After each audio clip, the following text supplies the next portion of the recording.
بے نماز کی قربانی برباد ہے، مردود ہے۔ جو نماز نہیں پڑھتا اس کے لیے قربانی ہے ہی نہیں۔ جو مستقل نماز کا تارک ہے وہ امت محمدیہ کا فرد نہیں ہے۔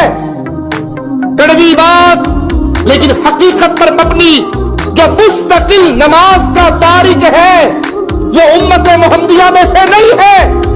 اسے کوئی ضرورت نہیں وہ 40,000 20,000 کا بکرا لے، جانور لے، ذبح کرے، بے نماز کی کوئی قربانی نہیں۔ اسی طرح حرام کھانے والا، سود کھانے والا، سودی بینکوں کا مینیجر ہو، سودی بینکوں کا کلرک ہو، سودی بینکوں کا گن مین ہو، سودی بینک کے ساتھ اسی طرح اس نظام کی سپورٹ کرنے میں شامل ہو جو سود کھاتا ہے، اس کی قربانی برباد ہے۔ کیوں برباد ہے؟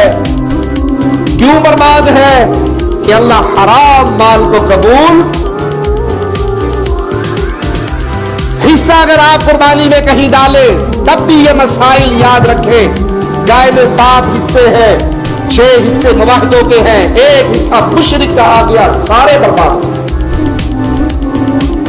1 حصہ مستقل بے نماز کا آ گیا، سارے برباد ہو گئے۔ اپنے حصے میں حصہ ڈالتے ہوئے یہ نہ دیکھیں چچا کا حصہ، ماموں کا حصہ، خالہ کا حصہ آ گیا، خاندان فیملی ممبر نے مل کے قربانی کر لی۔ پہلے یہ دیکھیں یہ سارے مواحد ہیں، یہ سارے نمازی ہیں، یہ سارے حلال کھانے والے ہیں، ان میں سود والا تو نہیں ہے، لاٹری والا تو نہیں ہے، جوئے والا تو نہیں ہے، رشوت والا تو نہیں ہے، شراب بیچنے والا تو نہیں ہے، حرام کام کرنے والا تو نہیں ہے۔ رزق حلال ہونا شرط ہے، نمازی ہونا شرط ہے، مواحد ہونا شرط ہے۔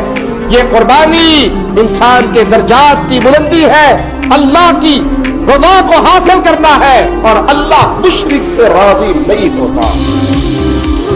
اللہ کے لیے اس کی روح کو سمجھیے، اس قربانی کے مقاصد کو سمجھیے۔ مقصد یہ ہے کہ کوئی چیز ایسی نہیں جس کو اللہ کے حکم پہ فوقیت دی جائے۔